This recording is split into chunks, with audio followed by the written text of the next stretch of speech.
Hello dear students, I welcome you all back to this video lesson. I have brought for you video lesson 2 from English textbook Vistas of class 12, chapter number 2, The Tiger King, that has been written by Kalki. Today in this video lesson, we shall deal with part 5 of the lesson, which goes from page number 14 to 16. In video lesson part 1, we had discussed part 1 to part 4, that is page 8 to page number 15. Quickly, let us recapitulate the contents of the previous video lesson of this lesson only. The first important thing is that this is a story with a moral lesson. The hero of the story is the Maharaja of Pratibandhapuram. The story has been embedded with elements of irony and satire, which makes it interesting. The Maharaja of Pratibandhapuram is shown as a vain, overconfident king who wishes to conquer death. His entire life revolves around tiger hunting. He pledged to attend to all the matters of the state and family only after killing 100 tigers. He gets married to a lady whose state has the highest tiger population. The reason being that he wanted to complete his tally of 100. Finally, he is able to kill 99 tigers, and now the 100th tiger is nowhere to be found. Now we read page number 14 onwards.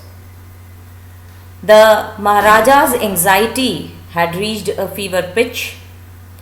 All throughout the day and night, he was obsessed with the same thought, the same idea and same dream. He kept on thinking about the 100th tiger because the astrologer of the state had warned the Maharaja that even if he would be able to kill 99 tigers, he had to be extremely careful with the 100th.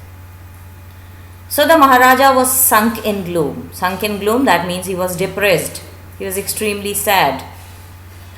But soon, some good news that came from a nearby hillside village made him happy. In his state, suddenly sheep started disappearing frequently. Now when sheep and goat disappear, it is a signal that either it is some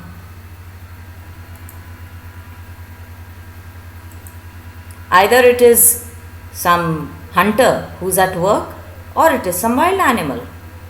So first the people of the village made certain whether this was not the work of two famous hunters of the state, Khader Mia Sahib or Veerasamai Naikar. Now these two people in the state, they were famous for their ability to swallow sheep whole. That means they were extremely skilled hunters.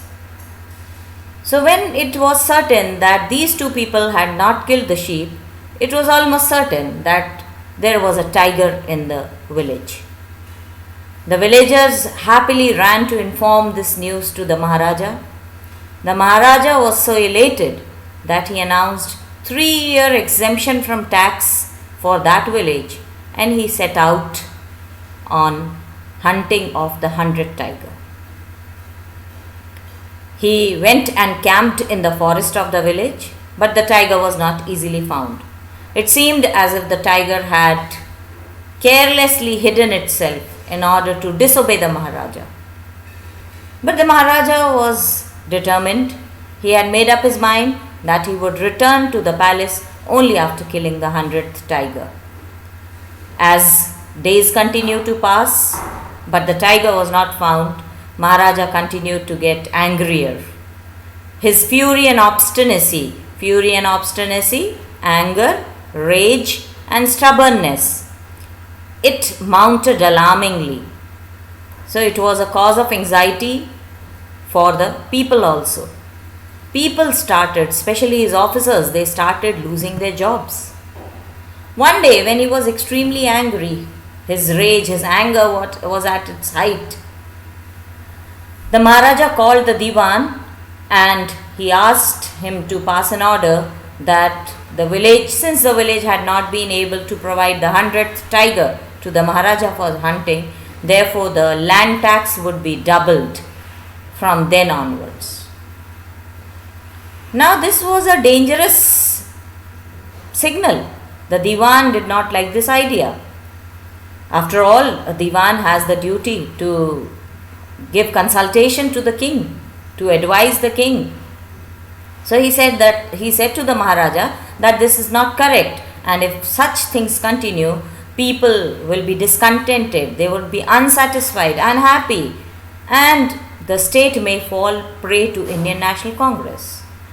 Now let me remind you that this story has in background pre-independence times, when the native Indian states were puppets in the hands of the Britishers. Also at the same time, the Indian National Congress was spreading its influence throughout the country. People who were nationalists, people who were in support of Home Rule movement, they wanted to get rid of the Britishers as well as the princes. They joined Indian National Congress.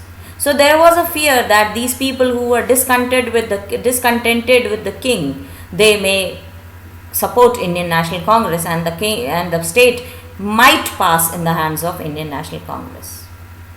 But the king did not mind all this. At that moment, what was important for him was the 100th tiger. So he merely said to the Diwan that if he did not like this idea, he may resign from his post and go away. The Diwan couldn't, of course, do anything, so he went home. He was convinced that if the 100th tiger was not found, the results would be very dangerous. They would be disastrous. Catastrophic means disastrous. Now he had already been trying to make plans to arrange for the 100th tiger in order to save his job. Now when he reached home, he saw that a tiger had been arranged from the People's Park of Madras.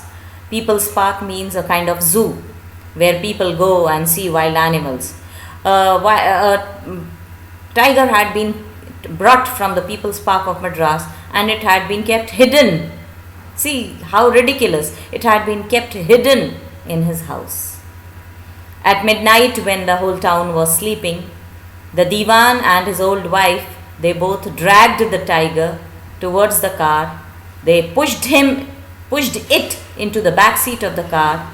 Diwan himself drove the car to the forest where the Maharaja had been camping to hunt the 100th tiger. Now, is it possible that a tiger would sit in the back seat of the car and human beings would be driving the car? Possibly the tiger was weak and old. When they reached the forest, the tiger launched its satyagraha. Now again, this is an illusion. It's a reference to Mahatma Gandhi's satyagraha movement, wherein he called on people to launch non-cooperation against the Britishers, to show that they were dissatisfied, to show that they were not in favor of the Britishers. So here the tiger launched the satyagraha movement. That means it did not cooperate with the Diwan and it refused to get out of the car.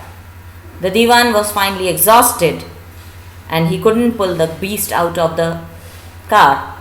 So he left it there. Now in the morning, this had happened in the midnight. In the morning, the following day, the same old tiger that had been brought by the Diwan, suddenly it came out of the car and it wandered into Maharaja's presence. It wandered into Maharaja's presence means it presented itself in front of the Maharaja just like a humble servant, as if praying in humble supplication, Maharaja, please command, please order me, your servant is before you. The Maharaja was filled with unlimited joy. He took a careful aim at the tiger and the tiger fell down as if dead. The Maharaja was overjoyed, extremely delighted with his success. He shouted that his vow, his pledge, his promise had been fulfilled. Finally, he had been able to conquer death and he had been able to prove the astrologer wrong. And he ordered his men that the 100th tiger's carcass or dead body should be taken to the capital in a big procession where the tiger would be buried and due respect would be given to the dead body. The Maharaja left the forest. The hunters went near the tiger, and as soon as they took a closer look at the tiger, they found that it was rolling its eyes in bafflement. Rolling its eyes in bafflement, it seemed to be confused. Probably it was nervous. The hunters immediately realized that the tiger had not died. Actually, the bullet had missed its mark. It had merely fainted because of the shock of the speed of the bullet that rushed past its ears. Now the hunters did not know what to do. They were frightened, they were terrified. If they told the Maharaja that he had not been able to kill the tiger, again he would get angry. They might lose their jobs. They did not want to take any chances. So they consulted with each other, and finally one of the hunters took the shot just from 1 foot distance, and the tiger was killed. Now, as the Tiger King had commanded, the dead tiger was taken with due respect in a grand procession through the town. It was buried and a tomb was erected because it was a valuable memory for the Tiger King.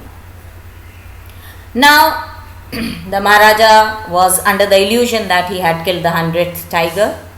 He had already proved the astrologer wrong, or he had defeated his death. Now he started paying attention to administrative affairs as well as to his family. The story takes a jump, and we come to know that the Maharaja has a 3-year-old son. It is his 3rd birthday. Till now he had never given any time to the little prince, but now he wanted to give some special gift on the child's birthday. So he went to a shopping center in Pratibandhapuram and searched every shop. But of course, he couldn't find anything suitable that would be a worthy gift for the crown prince. Finally, he went to a toy shop and he found an inexpensive toy tiger that had been carved by an unskilled carpenter. It was a rough, crude, very cheap kind of toy. But since the Maharaja had devoted his whole life to tiger hunting, he thought that this would be the best gift for the little prince, and he decided to buy it. Now, as I already told you that the toy was quite inexpensive. It was unskilled. It was made by an unskilled carpenter. Its cost was only 2¼ annas. 2¼ annas. Now, what are annas? Annas are an old unit of currency. Like today we say rupees and paisa. Earlier it was annas also.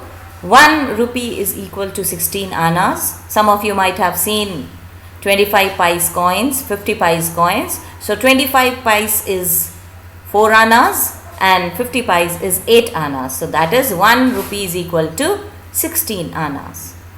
Now the shopkeeper was afraid of quoting such a low price in front of the king.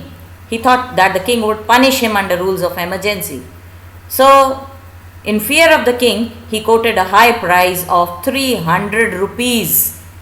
He first praised his toy. He said, Maharaja, this is a rare example, an exquisite example of craftsmanship. It is not a normal toy and therefore its cost is 300 rupees.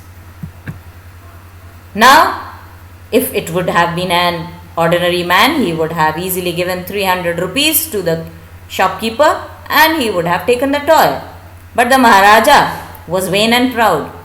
He said, okay, let it be 300 rupees. Let this be a gift from you to the crown prince on his 3rd birthday. And the Maharaja did not pay any price and he took the toy away with him. The whole day the father and the son, they kept on playing with that tiny little toy tiger. Now since it was a rough and a crude carved toy and made up of wood, there were tiny slivers of wood that stood like quills on the surface of the toy. Now, one of the slivers, it pricked into the skin of a finger of the king. He did not pay any attention to it. He merely removed it with his left hand. He continued to play. The next day, the small injury flared into an infection in his right hand. In 4 days, it developed into a serious sore, suppurating sore. Suppurating means a wound that is full of inflammation and pus, and it spread from his finger to his hand and all over the arm. Now, since the injury was serious and it was the king who was affected, therefore everything had to be grand. So famous surgeons, 3 famous surgeons were brought in from Madras to give medical aid to the king. They consulted with each other, reviewed the situation, and finally they decided that they would have to operate upon the hand of the king. And the operation took place. The 3 surgeons who performed the surgery, they performed the operation, came out and announced the operation was successful. Now, what do we understand by the operation was successful? That means they have succeeded in the purpose. What was the purpose? To cure the king. But here they said that the operation was successful, the Maharaja is dead. As if the purpose for which they had gone into the operation theatre was to kill the king. So life did not matter to them. And the narrator at the end of the story comments, in this manner, the 100th tiger took its final revenge upon the Tiger King. So it's an indication that probably the astrologer's prediction came true after all. Though it was a toy tiger which became the cause of his death, but it was a tiger. And one more thing, that death is inevitable. Death cannot be escaped. Now, let's recapitulate the main points of part 5 of this text. The Tiger King hunted the 100th tiger. It was a difficult and a long process, but we know the truth that he had not actually killed it. He thought that he had proved the astrologer wrong. He had conquered death, but this tiger had actually been killed by the hunters. As per his instructions, the carcass of the tiger was carried in procession. It was buried and a tomb was erected over its grave in memory. The Maharaja was very happy that he had conquered his death, and now he started giving time to his family. On the 3rd birthday of his son, that is the crown prince, he purchased an inexpensive wooden toy tiger, and by mistake a small sliver of wood, this is a sliver of wood pricked into his finger, and it got converted into a suppurating sore, that is a serious injury, after which he had to be operated, and he lost his life during the operation. He succumbed to the injury and he lost his life. So it seems that the 100th tiger finally took its revenge. Now, the literary devices that have been very effectively used in this story, the first is irony. Irony in the death of the king. King's death is ironical, but it's not surprising for the reader. In fact, the readers seemed to be looking forward to it from the beginning. After killing the 100th tiger, the king was jubilant that he had fulfilled his vow and proved the prediction of the royal astrologer. No wonder he ordered the dead tiger to be taken in procession through the town, and he got a tomb erected over it. All this while, he was unaware that death was lurking around him, and the 100th tiger had not been killed by him. Again, it's ironical that the king, who was brave and courageous, who had killed 100 tigers, who was fearless, he dies of a mere sliver on the body of the wooden tiger. So thus ironically death does come to him from a tiger. Now this story is also a fine example of dramatic irony. What is dramatic irony? Twists and turns that are introduced by the writer or the narrator deliberately to create interest, to increase suspense, to keep the readers and listeners attracted to the story.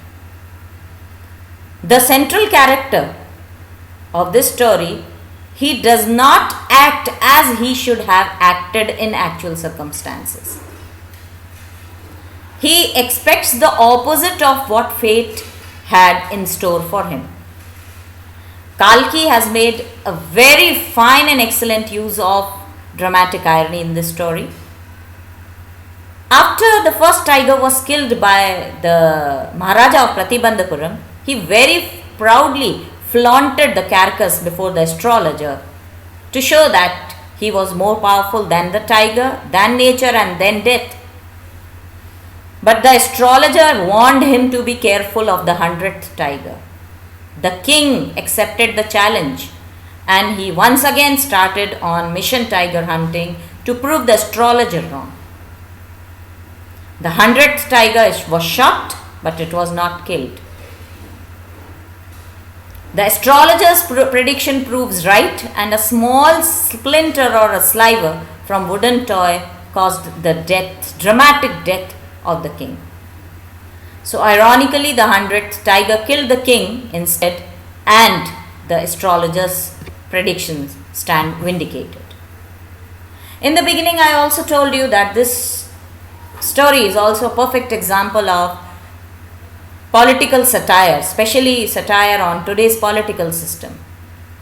Satire points out follies and foolish behavior of Maharaja as well as of the Maharaja's minions, people who work under him.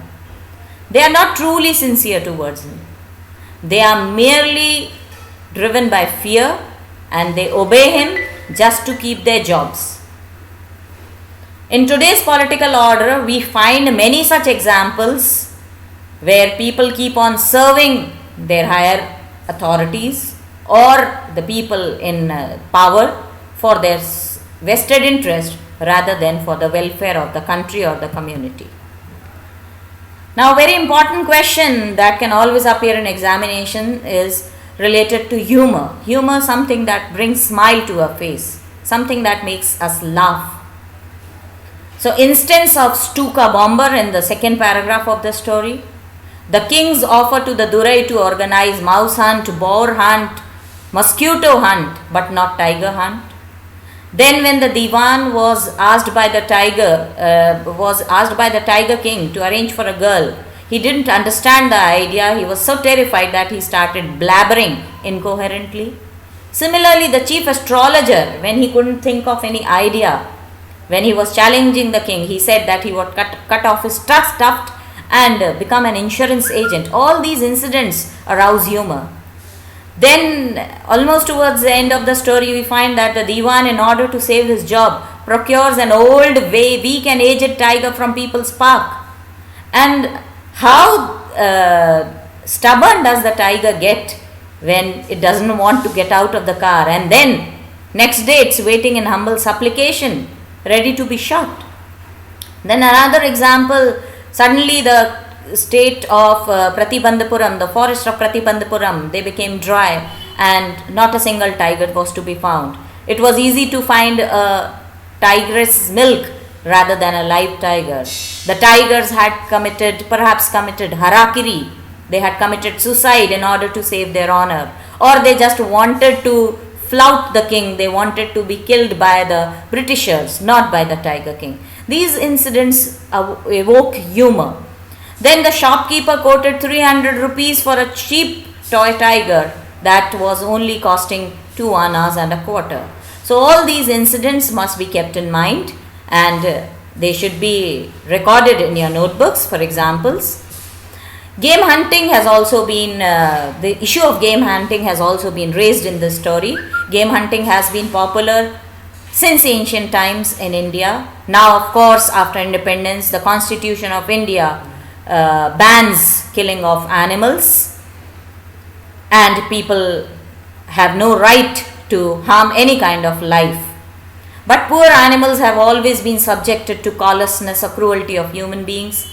Man has always destroyed life, the flora and fauna on the earth, in the name of development, for food, for fun, for sport. Many species are already extinct, some are on the verge of extinction. So the dictum that this story teaches us is live and let live, and killing for pleasure is a sin. The consequences are always bad. The moral of the story, it's a multi-dimensional story, so it's full of morals. But one important moral is care for environment, care for ecology. And one other issue is pride comes before a fall. Pride leads to fall, and death is inevitable.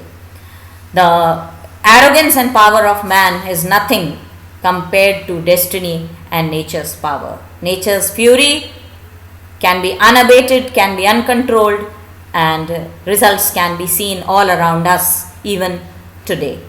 Human beings should consider that they are kind of tenants on this earth, and they should behave responsibly in the life that has been given to them. The evil of bribery has also been raised. The Maharaja offers bribe to the Durai. The Durai Sani accepts bribe. The Diwan tries to please the king in different ways. The Maharaja exploits the people. He misuses the public money. So bribery, the issue of bribery has also been raised here. Then at the end, the Maharaja does not pay any money for any cost, any price for the toy tiger that he had purchased for his little son. Now, significance of the title is another important question. There can be a 6 marks question that justify the title of the story. So the whole story revolves around tiger from beginning to the end. The life of Maharaja of Pratibandhapuram revolves around tiger, and finally it's a toy tiger that kills him. Then belief in superstitions is another sub-theme. An astrologer predicted about the tiger king at the time of his birth that his death would be caused by a tiger. The little prince grew up in an English Western environment. He had studied science and logic, but then also he believes in the astrologer's prediction, and he changes the course of his life just to prove the astrologer wrong and escape death, which is inevitable, which cannot be avoided. And finally he had to die, whatever the reason was.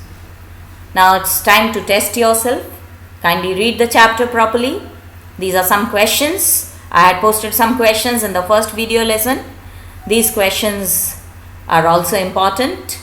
So read these questions, read the chapter, try to solve them in your notebook and get them checked from your teacher. Thank you all. Keep reading, keep learning.